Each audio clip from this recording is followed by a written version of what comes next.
What's up, everyone? Welcome back to another review, and this time we're taking a look at Maniac Cop 2, the sequel to the first Maniac Cop movie. William Lustig once again returns to the director's chair, and the film is once again also written by Larry Cohen. So, with all that out of the way, let's talk about the sequel. I'm going to say this. I actually enjoyed Maniac Cop 2. I actually thought this was better than the first movie.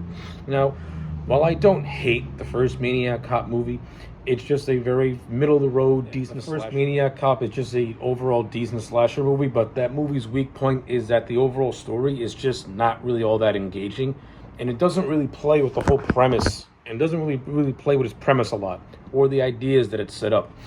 Now, Maniac Cop 2, I don't think... Now, just because I think it's better than the first movie, I'm not saying this is a triumph of cinema or anything like that, but Maniac Cop 2 does expand on the story a lot.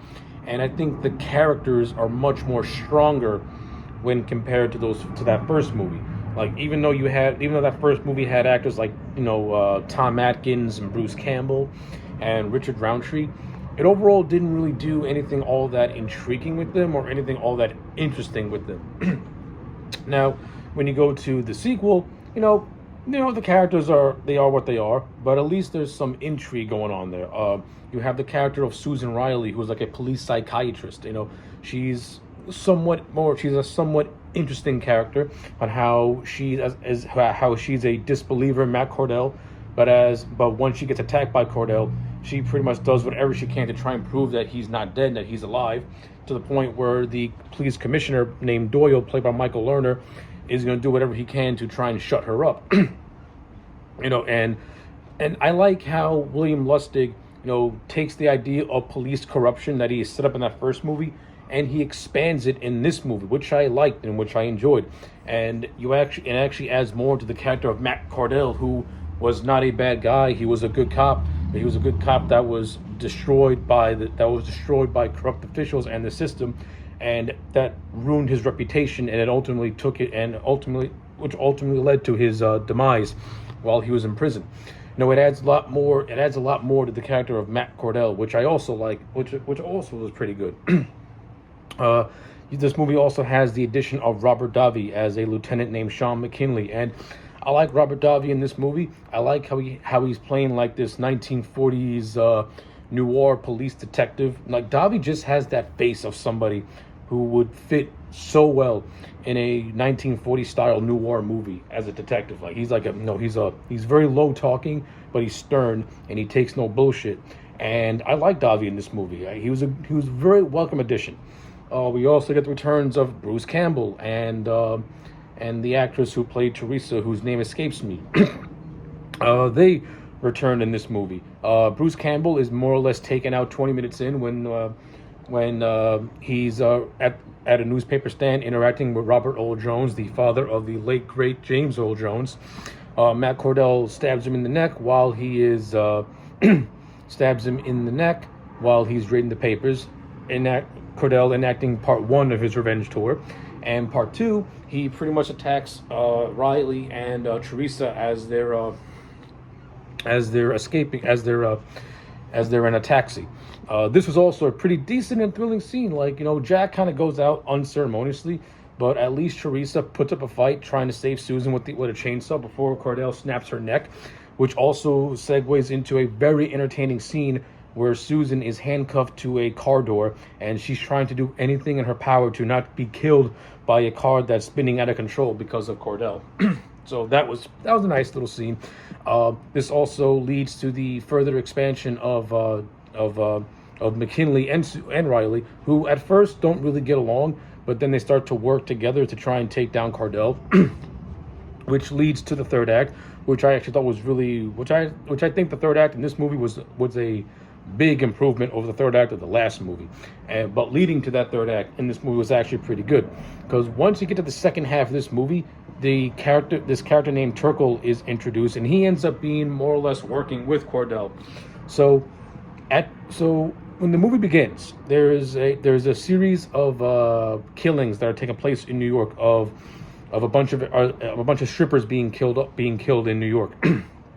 And in the second half of the movie, we meet the man who's committing those crimes, whose name is Turkle, and he tries to kill one of the strippers before before a bunch of cops come in and try and save her, which leads to Cordell coming in and disposing of the cops. This leads to a friendship between Turkle and Cordell. Turkle pretty much is the only befriends Cordell, seen almost like a kinship, seen almost as a kinship with him. And these two have pretty interesting scenes with each other, so I kind of like the pairing. It worked for me. But it all leads to what this movie's strongest point is, which is the third act that takes place in Sing Sing. So basically, the third act plays as this. Through McKinley's investigation, he more or less he realizes that Commissioner Doyle was the one who covered everything up when it comes to Cordell's convictions and played a big role in corrupting city officials into getting rid of Cordell. Of course, McKinley more or less forces Doyle to confess to his sins, which is what he does. Basically, Cordell wants to be cleared of all the wrongdoings that he was charged with, the crimes that he never committed, which happens in this movie. But getting to that point, Cordell breaks into police headquarters. He kills a bunch of cops. He frees a bunch of inmates. Then he and Turkle lead these inmates along with Riley to Sing Sing, where in Turkle's mind they're going to release all the death row inmates and start a revolution, if you will. And it's when you get to Sing Sing, where Doyle confesses his sins, and more or less Cordell goes on a rampage, killing the 3 inmates who had killed him while he was in Sing Sing. While he's set on fire, he pretty much goes on a rampage. Of course, this does not sit well with Turkle, who feels that Cordell never really liked him, or who feels that Cordell was just using him, which leads to their demise, as Turkle more or less bodies him through a concrete wall, and they fall onto a bus that explodes. Kablow. Of course, this leads to the funeral, where Cordell is finally buried with honors. His name is finally cleared. He can rest in peace. Then you get a stupid jump scare of his hand busting through a coffin and grabbing his badge after it was thrown in the grave with him, more or less setting up a third movie. I don't know why, because Maniac 2 pretty much did what it needed to do, which is tie up Cordell's story.